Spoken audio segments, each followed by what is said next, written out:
또 웨스 앤더슨을 갖고 왔네. 아니, 내가 이렇게 영화를 보다 보니까 한 감독을 필모그래피를 처음부터 보는 것도 되게 좋고 보고 싶은 것부터 보는 것도 좋고 둘 다 한 감독 것만 계속 보는 게 되게 좋은 것 같아. 서사가 있는 것 같아. 그러니까 뭔가 필모그래피를 따라서 보다 보면 이 사람의 생각이 어떻게 발전되는지 그게 좀 보이는 것 같기도 해요. 그러니까 예를 들어서 로얄 테넌바움에서 나오는 버클리라는 개 이게 또 개들의 선물로 이어지는 측면도 있고 또 여기서 로얄 테넌바움이 호텔에 묵으면서 로비보이가 나오잖아요. 그런 또 호텔 풍경이나 로비보이는 또 그랜드 부다페스트 호텔로 이어지는 것 같기도 하고 이 빌 머레이가 로얄 테넌바움 다음 편인 스티브 지소와의 해저 생활에서 또 등장인물로 나오면서 이 로얄 테넌바움이 웨스 앤더슨이 이 영화를 만들고 향후 10년간의 어떤 영화는 이 로얄 테넌바움에서 모든 아이디어의 덩어리가 시작된 것 같기도 해요. 그 다양한 인물들 각각의 에피소드들이 또 다음 영화들로 이어진 것 같다는 어떤 재밌는 부분들 있죠. 근데 나는 살짝 운명을 믿어. 어떤 작품과 나의 운명. 운명론. 여기서 운명론 교환곡 하나 딱 틀어줘. 그래서 뭔가 나는 군대에 있을 때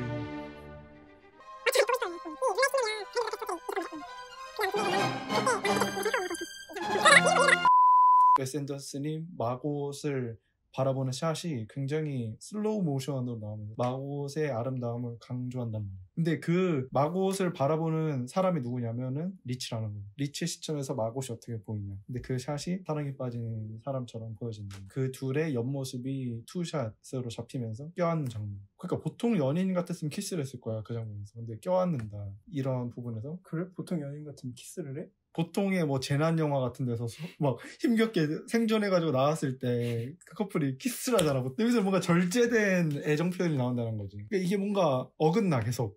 그 분위기랑 인물들의 행동이 이런 모습들이 이 마고시랑 리치가 불가능한 사랑을 하고 있다는 것을 보여주는 어떤 장면들이라고 생각을 한 거죠.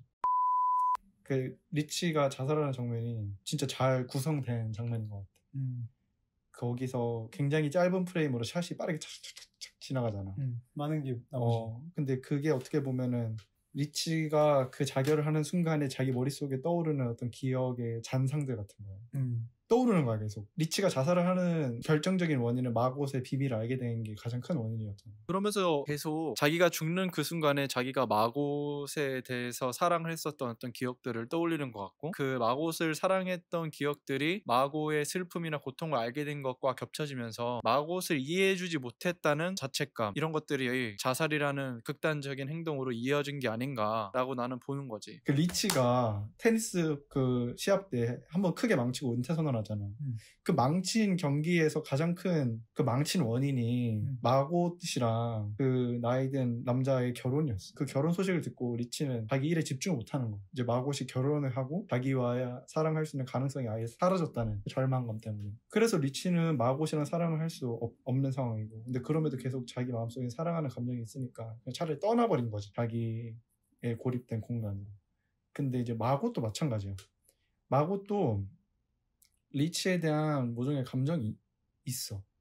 그러니까 그게 어디 들어가? 이게 어디서 드러나냐면 아까 말했듯이 버스에서 마곳이 내리는 장면 그리고 리치가 마곳을 바라보는 장면에서 그 어두운 사람이 웃음기가 보이고 밝아 보여 되게. 그러니까 마곳도 어떻게 보면은 리치한테서 편안함을 느끼는 거야. 어떻게 보면 진짜 사랑이 편한 거지. 계속 긴장 상태에 있는 거 아니잖아. 그 둘의 관계는 사랑인 감정인데 이 둘이 그 감정 자체에 사랑이라는 이름을 붙이기를 망설여하는 것 같아요. 그렇다 보니까 그럼 자기는 진짜 사랑을 찾아 떠나겠다고 제각각 떠나지만 사실 찾지 못하는 상황. 그러니까 마고도 다른 어떤 남자들을 계속 정착하지 못하고 만나는 이유도 진짜 자기 사랑하는 사람을 리치인데도 불구하고 자기는 그게 사랑이라는 사실에 대해서 인정하지 않으려고. 근데 그 인정하지 않으려고 하는 그 어떻게 보면 왜곡된 행동이 나는 오히려 외부에서 그 인물들에게 가해지는 억압이라기보다는 자기네들 스스로 자기를 억압하고 있는 상황이라고 봤거든. 체스와 테넌바움의 관계가 너는 리치와 마고의 관계가 눈에 띄었던 것처럼 눈에 띄었는데 체스와 테넌바움 그러니까 첫째 아들 체스랑 로얄 씨 아빠가 되게 서로 싫어하고 서로가 이해가 안 되는 구조인데 알고 보니까 서로가 되게 닮아 있는 것 같은 관계라서 두 번째 교차점은 비비탄이야. 비비탄.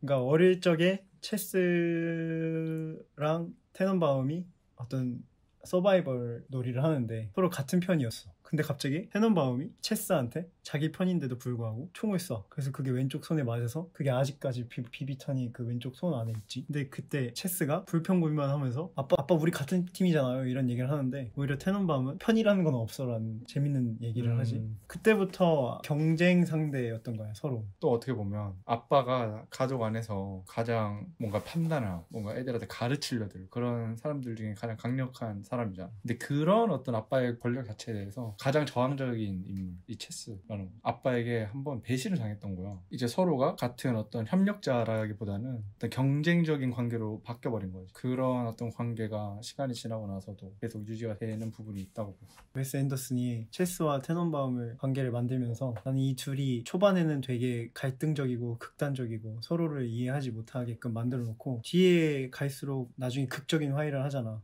그 극적인 화해를 하는 어떤 암시들을 계속 했다고 생각해. 그게 비비탄 씬에서도 뭔가 그런 거야. 그 비비탄의 로얄이 체스에게 준 어떤 물리적인 증거거든. 상처를 준 물리적인 증거야. 의심의 시발점이면서 어떤 아빠가 원래는 아들한테 자상하고 따뜻한 게 사랑을 나눠줘야지 그게 맞는데 오히려 경쟁 상대고 뭔가 남자 대 남자의 느낌으로 뭔가 만들어준 그런 어떤 증거이면서 나는 여기서 주목했던 게 그 왼쪽 손 안에 있는 비비탄을 빼지 않았다는 거. 그게 빼지 않았다는 게 뭔가 서로 경쟁자이지만 로얄 씨는 사실 그냥 의도하지 않고 자기 멋대로 살지만 그게 하나의 사랑이었다는 것이 나는 로얄 씨의 어떤 표현이었다는 거지. 그래서 그게 체스가 일부러 빼지도 않았잖아. 성인이 될 때까지 있었던 것 자체가 웨스 앤더슨이 하나의 장치를 만든 거라고 생각해. 이 둘의 어떤 관계가 뗄래야 뗄 수 없다. 그런 관계를 일부러 비비탄을 이용해서 만든 것 같고 그게 나중에 체스가 교배를 성공해서 돈을 많이 벌었던 달마시안 쥐가 나오잖아. 그 달마시안 쥐가 유일하게 그 집 안에서 계속 남아있는 존재 중에 하나야. 그리고 로얄이 꾀병을 부리면서 집에 다시 돌아왔을 때 로얄 그 침실, 로얄이 그러니까 병실 같이 꾸며놨던 앉아있었던 누워있었던 그 침실에 유일하게 들락거리고 계속 남아있었던 게 그 체스의 쥐거든. 체스의 쥐가 어떻게 보면 체스를 상징화하는 거일 수 있지. 마치 로얄이 체스 손 안에 넣었던 비비탄 같이. 그러니까 둘이 서로 증오하고 서로 싫어하지만 서로 너무 닮아 있었고 뗄래야 뗄 수 없는 관계이다 라는 거 웨스 앤더슨이 여러 장치들로 보여준 것 같아. 내가 웨스 앤더슨이다 라는 걸 뭔가 만들어준 영화가 아닌가. 뭔가 여기서 뭔가 다 모든 게 자기가 하고 싶은 얘기들이 많이 구축이 된 것 같아. 나는 체스랑 테넌바움의 관계 그리고 마고와 리치의 관계 이거 보면은 다들 서로 이렇게 서로를 이해하고 정확하게 소통하고 하나 된 모습이 아니라 계속 뭔가 하나 될 것 같은데 계속 그 주변 맴돌고 있어. 그러니까 서로가 이해를 할 수 있는 문 앞에서 망설이고 있는 거야 다들. 근데 오히려 웨스 앤더슨은 나중에 가서도 이 사람들이 분명히 뭔가 화해를 하고 치유를 하게 되는 계기도 되지만 그렇다고 해서 상황이 바뀐 게 아니야. 서로가 문을 들고 안에 들어가서 서로를 믿게 되고 뭐 이런 상황도 아니야. 근데 어떻게 보면 서로가 그걸 인정한 거야. 우리는 문 앞에 들어가지 못하고 서 있다. 알게 된 거지 서로가 고립된 상태에 대한 전체적인 그림이 서로에 대해서 이해가 되고 그려진 거지. 근데 영화는 그렇게 얘기하는 것 같아.